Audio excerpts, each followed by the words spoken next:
예수 우리 왕이여, 이곳에 오셔서 보좌로 주여 임하사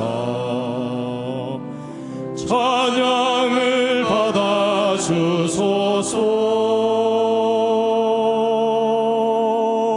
주님을 찬양하오니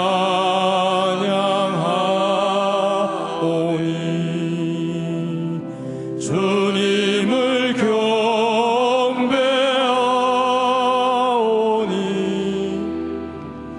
왕이신 예수여 오셔서 좌정하사 다스리소서.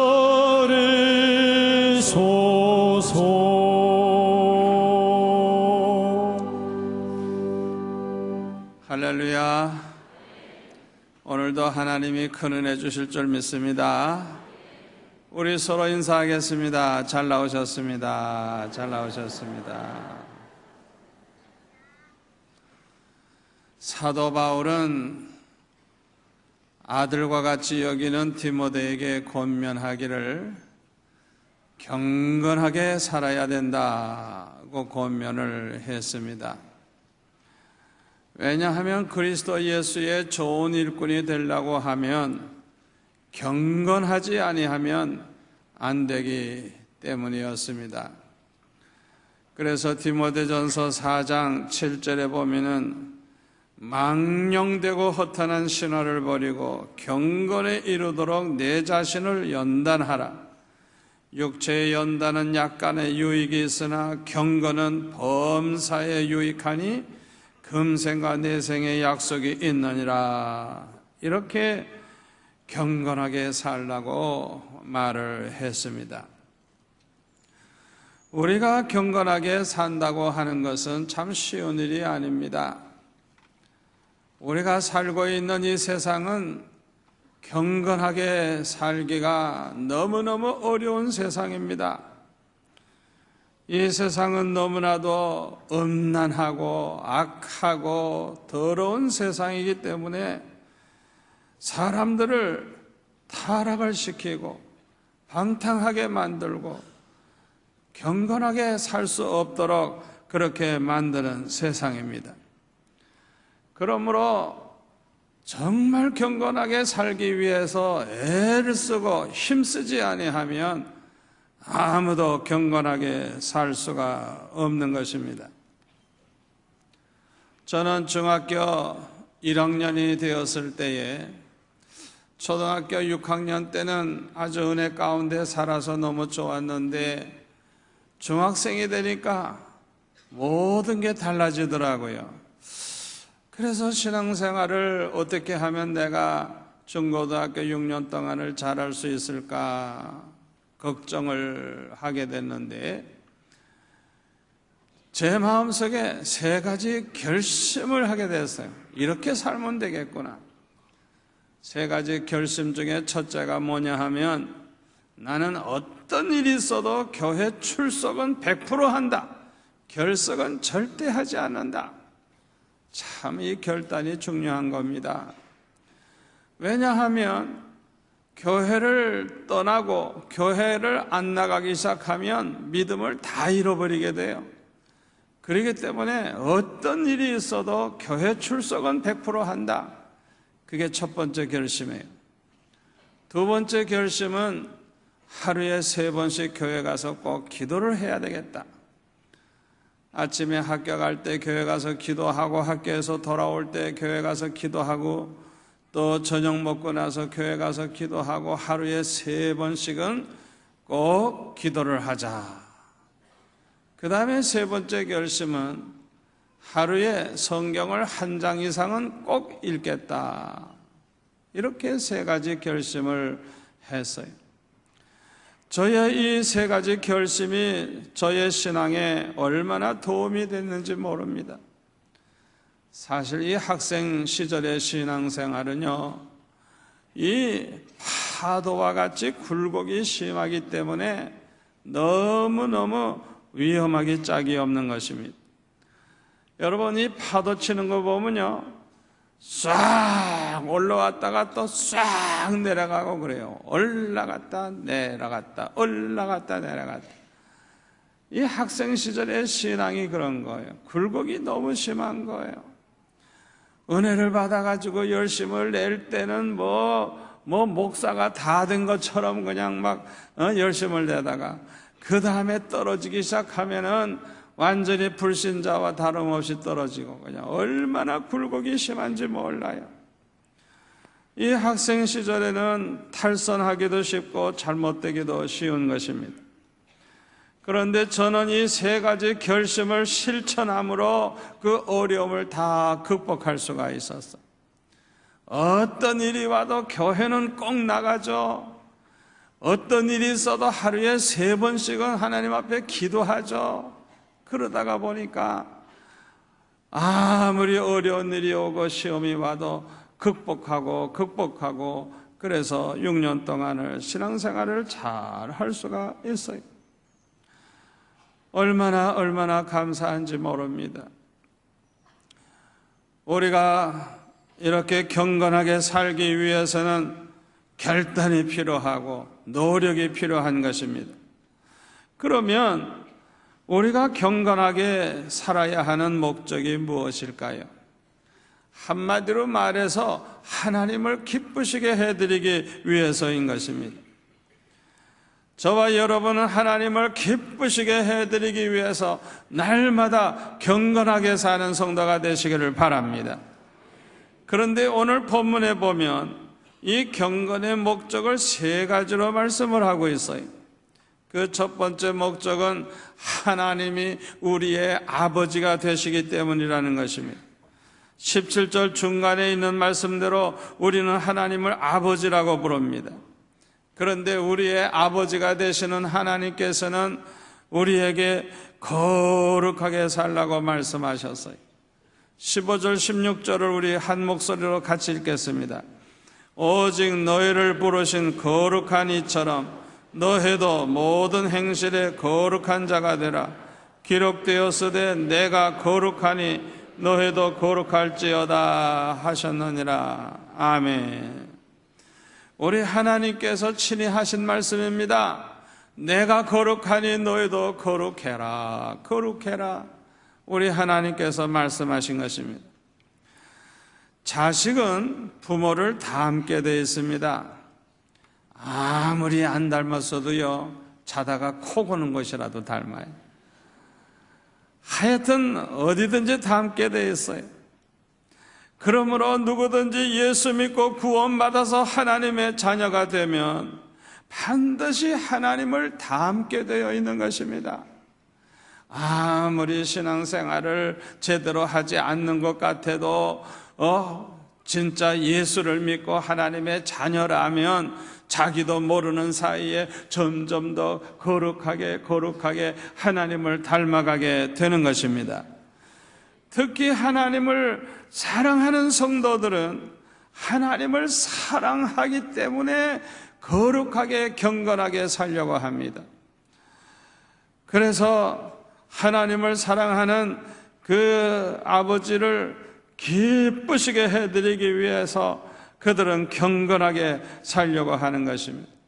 그러므로 거룩하신 하나님은 거룩하게 사는 자녀들을 기뻐하십니다. 거룩하게 사는 자녀들을 귀히 여기십니다. 거룩하게 사는 자녀들을 사랑하십니다. 거룩하게 사는 자녀들을 축복하십니다. 거룩하게 사는 자녀들을 높이 들어 쓰십니다. 거룩하게 사는 자녀들을 통해서 영광을 받으십니다. 그러므로 저와 여러분은 누가 보든지 안 보든지 하나님 앞에서 정직하게 살고 하나님 앞에서 깨끗한 마음을 가지고 살고 하나님 앞에서 경건하게 살아야 할 줄로 믿습니다. 오늘 보면 17절에 보면 외모로 보시지 않고 각 사람의 행위대로 심판하시는 이를 너희가 아버지라 부른즉 그랬어요. 외모로 보시지 않는다는 거예요. 우리의 껍데기를만 보시는 하나님이 아니라는 거예요. 항상 우리 중심을 보신다는 거예요. 마음 중심. 이 마음을 참 잘 가져야 되는 거예요. 우리가 마음이 깨끗해야 되고 마음이 정직해야 되고 마음이 경건해야 되는 거예요. 아멘. 요셉은 보디발의 아내의 유혹을 받았을 때 아무도 없으니까 뭐 적당히 넘어갈 수 있어요. 그러나 요셉은 하나님이 보고 계신다고 하는 하나님 앞에서 내가 어떻게 이렇게 죄를 범할 수가 있겠느냐고 하면서 뿌리쳐서 승리할 수가 있었어. 요셉은 하나님이 항상 보고 계신다고 하는 이런 신앙을 가지고 있었기 때문에 항상 하나님 앞에서 정직하고 깨끗하고 경건한 삶을 살 수가 있었던 것입니다. 우리 하나님은 이러한 요셉을 축복하시고 이러한 요셉을 크게 들어쓰시고 영광을 받으셨어요. 우리 하나님은 깨끗한 그릇을 귀하게 쓰십니다.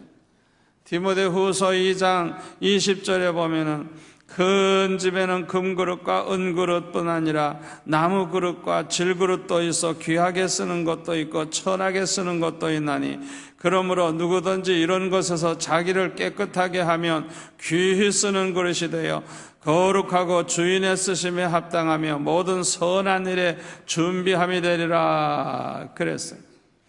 이거는 우리 성도들을 그릇으로 비유해서 말씀하시는 거예요. 뭐 금그릇 것처럼 잘난 사람도 있어요. 은그릇처럼 잘난 사람도 있어요. 뭐 나무그릇처럼 그런 질그릇과 같은 사람도 있어요. 그러나 중요한 것은 자기를 깨끗이 해야만 쓰임받을 수 있다는 거예요. 아멘. 더러운 그릇을 어떻게 써요? 깨끗이 씻은 다음에야 쓰지.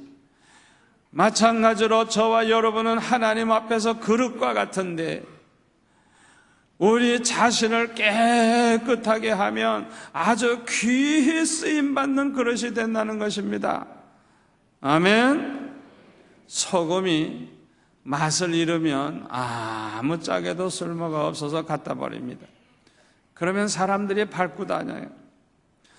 우리 예수 믿는 사람들은 경건하게 깨끗하게 살아야지.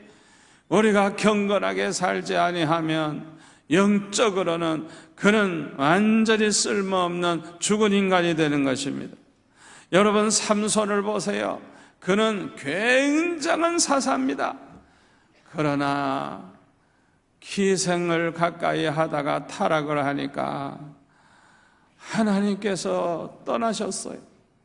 두 눈 뽑히우고 맷돌을 갈다가 나중에는 블레셋 사람들의 조롱거리가 되고 블레셋 사람과 함께 마지막을 고하게 되지 않습니까? 저와 여러분은 경건을 목숨처럼 지키는 성도들이 될 수 있기를 바랍니다. 두 번째로 경건의 목적은 우리는 나그네 인생이기 때문이라 그랬습니다. 17절 하반절 너희가 나그네로 있을 때를 두려움으로 지내라 그랬어요. 우리가 지금 살고 있는 이 세상은 잠시 머물다가는 여관과 같은 것입니다. 우리가 이 세상에서 천년만년 사는 거 아닙니다. 우리는 다 이 세상을 떠날 날이 옵니다. 잠시 머물다 가는 거예요. 그뿐만 아니라 우리는 종착역을 향하여 여행하고 있는 나그네와 같아요. 한 나그네가 길을 가다가 해가 져서 어두워지기 때문에 어떤 대궐같이 큰 집에 문을 두들면서 하룻밤을 좀 자고 가게 해달라 그랬어요. 그랬더니 그 집주인이 정중하게 거절을 하는 거예요. 우리 집은 여관이 아닙니다. 저 건너편에 있는 여관에 가보시오. 그러는 거예요. 그때 이 나그네가 주인에게 질문을 했습니다. 이 집에서 몇 대가 살았습니까? 그랬더니 16째 때 살고 있어. 그러는 거예요. 그렇다고 하면 그분들이 다 생전에 계십니까? 그랬더니 어리석은 소리 하지 마시오. 모두 세상을 떠난 지 오래됐어. 그러니까 이 나그네가 반색을 하면서 하는 말이, 아이고 그렇다면 이 집이 여간방과 같지 않습니까? 대대로 자고 가고 자고 가고 자고 가고 자고 가고 그래가지고 16대가 다 자고 가지 않았습니까? 저도 하룻밤 자고 가면 어떻습니까? 그러니까 자고 가라 그러더래요. 여러분, 아무리 대골 같은 집에서 살면 뭐합니까? 그 집에서 영원히 사는 거 아니에요. 잠시 머물다 가는 거예요. 자다가 이제 떠나고 자다가 떠나고 다 그러는 거예요. 우리 성도들은 종착역이 어디인지 아는 사람들입니다. 우리 성도들의 종착역은 천국입니다. 우리 예수님은 그 천국에서 우리를 기다리고 계십니다. 그러므로 우리 성도들은 그 종착역에 가서 사랑하는 주님을 기쁨으로 만나게 될 것입니다. 이 사실을 알고 있는 우리 성도들은 아무렇게나 살 수가 없어요. 세상 사람들처럼 아무렇게나 살 수가 없어요. 이 사실을 아는 우리 성도들은 경건하게 살아야 될 줄 믿습니다. 제가 초등학교 6학년 때 은혜를 받고 나니까 천국에 가서 예수님 만날 생각을 하니까 내가 뭘 하다가 가면 예수님이 나를 만나실 때 빌도야 이러고 끌어안고 그냥 좋아하시고 기뻐하시는, 그렇게 주님을 만날 수 있을까? 어린 마음에 그런 생각을 했어요. 다른 사람은 다 저리 가라 그러고 나만 끌어안고 좋아서 주님이 그냥 어쩔 줄 모르는, 그렇게 주님을 만나고 싶더라고요.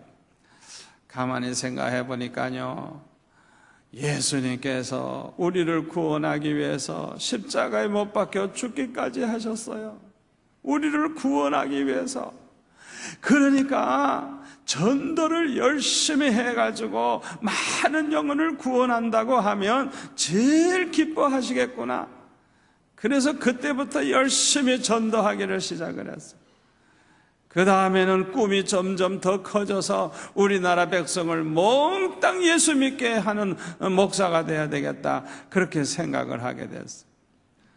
저는 그 꿈을 가지고 지금까지 살아오고 있습니다. 얼마나 하나님이 기뻐하시는지 저는 참으로 축복을 많이 받았어요. 장차 저와 여러분은 주님을 만나게 될 것입니다. 어떻게 살다가 주님을 만나시겠습니까? 우리는 생각을 해봐야 돼요. 앤드류 카네기는 스코틀랜드에서 살았었습니다. 아버지와 함께 온 가족이 이제 미국으로 이민을 갔다가 아버지가 돌아가셨어요. 그래서 할 수 없이 카네기는 어머니와 동생들을 부양하는 책임을 지게 됐어요. 제일 처음에는 철공소에 들어가서 이제 노동을 했는데, 그렇게 고생을 하면서도 11조 생활 철저히 하고 감사헌금 항상 드리면서 믿음으로 그렇게 살았어요. 그런데 어느 날 어머니께서 말씀하시기를 제철 회사를 좀 시작해봐라. 어머니가 말씀을 하셔서 제철 회사를 시작을 했는데 얼마나 사업이 잘 되는지 돈을 잘 벌게 됐어요. 그런데 어머니가 돌아가셨어요. 갑자기 돌아가셨어요. 어머니 돌아가시고 나서 보니까 쪽지에다가 유언을 기록을 해 놓으셨어요. 거기에 뭐라고 써 있는가 하니, 너는 평생에 주님의 창고를 부하게 하거라. 그러면 네 창고가 항상 넘칠 것이다. 우리 한번 같이 해볼까요? 너는 평생에 주님의 창고를 부하게 하거라. 그러면 네 창고가 항상 넘칠 것이다. 아멘. 얼마나 훌륭한 어머니입니까? 이 자리에 계신 우리 어머니들도 이 카네기 어머니와 같이 신앙생활 하시고 이 카네기 어머니와 같이 유언을 할 수 있기를 바랍니다. 얼마나 멋진 유언입니까? 먼저 주님의 창고를 부하게 해라. 그러면 네 창고가 항상 넘칠 것이다. 카네기는 이 말씀을 마음에 새기고 그대로 순종하기로 결심을 했어요. 그래가지고 그 제철 회사에서 나오는 그 철을 팔아가지고 먼저 성전을 건축을 해서 하나님 앞에 바쳤어요. 그는 얼마나 하나님 앞에 은혜를 받았는지 몰라요. 고린도후서 9장 8절 말씀에 특별히 은혜를 받았는데 거기에 보면은 하나님이 능히 모든 은혜를 너에게 넘치게 하시나니 이는 너희로 모든 일에 항상 모든 것이 넉넉하여 모든 착한 일을 넘치게 하게 하려 하심이라. 아멘. 하나님께서 은혜를 넘치게 부어주시고 모든 게 넘치게 하시는 그 이유가 뭐냐? 넘치게 하시는 것은 우리로 하여금 모든 게 넉넉해서 모든 착한 일을 넘치게 하게 하도록 하기 위해서 그렇게 하신다는 거예요. 아멘. 이 말씀의 은혜를 받고 카네기는 하나님 기뻐하시는 선한 일을 많이 하기로 결심을 했어요. 그래서 35세 때부터 자선 사업에 힘을 쓰기 시작을 하고 공부도 열심히 하기 시작을 했습니다. 그의 철강 사업은 날로 번창하기 시작을 했습니다. 뉴욕시에 건축 붐이 일어나고 결항 건설을 하게 되고 기차, 철도 건설을 하게 되고 자동차 생산을 하게 되고 선박을 건조하게 되고 하여튼 여기에 다 철이 필요한 거예요. 예? 그러니까 없어서 못 파는 거예요. 없어서. 그래서 이때 돈을 많이 벌어가지고 그는 아주 큰 재벌이 됐어요. 그는 자선 사업을 많이 했습니다. 카네기 홀, 벤더빌트 성, 에스터즈 하우스, 메트로폴리탄 오페라 하우스, 고아원 등등 많은 것을 건축을 해서 기증을 했어요. 그는 1901년 회사를 2억 5천만 달러에 팔고 그 다음부터는 자선 사업에만 전념을 했습니다. 그는 자기 재산의 90%를 사회에 환원을 했습니다. 10%만 유산으로 남겨주었는데 그 재산이 얼마냐? 1,800억 원이나 된다고 하는 것입니다. 그는 얼마나 축복을 받았는지 몰라요. 어머니의 그 유언을 마음에 새기고 그 말씀대로 하나님의 창고를 언제나 먼저 부하게 하니까 하나님께서 언제나 넘치는 축복을 주셨던 것입니다. 저와 여러분도 천국에 가서 주님을 만날 것입니다. 어떻게 살다가 주님을 만나시겠습니까? 오늘 이 자리에 계신 저와 여러분 모두가 다 카네기처럼 살다가 주님 만날 수 있기를 축원합니다.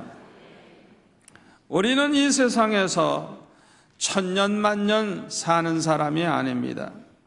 오늘이라도 하나님이 부르시면 갈 수밖에 없어요. 하나님께서는 우리를 언제 불러가실지 모르기 때문에 평소에 항상 경건하게 살아야 할 줄로 믿습니다. 그래서 주님 언제든지 부르셔도 기쁨으로 주 앞에 설 수 있는 성도가 될 수 있기를 바랍니다. 우리는 하나님이 부르시면 모든 걸 다 놓고 가야 돼요. 아무것도 가져갈 수가 없어요. 내가 세상에 재산이 많아도 다 놓고 가야 되고요. 뭐 권력이 있고 뭐 명예가 있고 뭐 대단해도 그 아무 쓸데없어요. 하나님이 부르시면 그냥 가는 거예요. 꼭 하루아침 안개가 사라지듯이 그저 모든 게 다 끝이 나고 마는 것입니다. 그래서 야고보서 4장 13절에 보면 들으라 너희 중에 말하기를 오늘이나 내일이나 우리가 어떤 도시에 가서 거기서 1년을 머물며 장사하여 이익을 보리라 하는 자들아 내일 일을 너희가 알지 못하는도다. 너의 생명이 무엇이냐? 너희는 잠깐 보이다가 없어지는 안개니라 그랬어요. 잠깐 보이다가 없어지는 안개와 같은 인생이라는 거예요. 우리는 언제나 이 사실을 알고 항상 하나님 앞에서 경건하게 살아갈 수 있기를 바랍니다. 참으로 지혜로운 사람은요, 오늘 내가 살아있을 때, 시간이 있을 때 일을 하고 행하는 사람입니다. 왜냐하면 오늘이 마지막이 될지 모르거든요. 그러니까 후회해도 쓸 데가 없어요. 오늘 내가 살아있을 때 내가 할 일을 해야 되는 거예요. 두 번째로는 있을 때 행하는 사람이 지혜로운 사람입니다.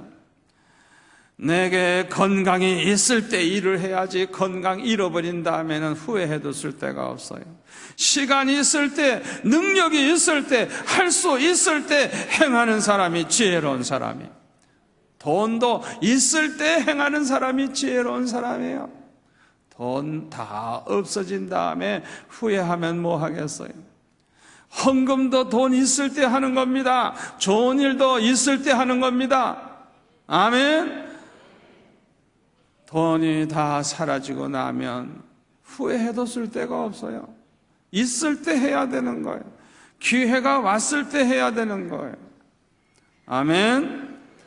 경건의 세 번째 목적은 우리가 예수님의 피로 대속함을 받았기 때문이라는 것입니다. 본문 18절 19절을 같이 한번 읽을까요?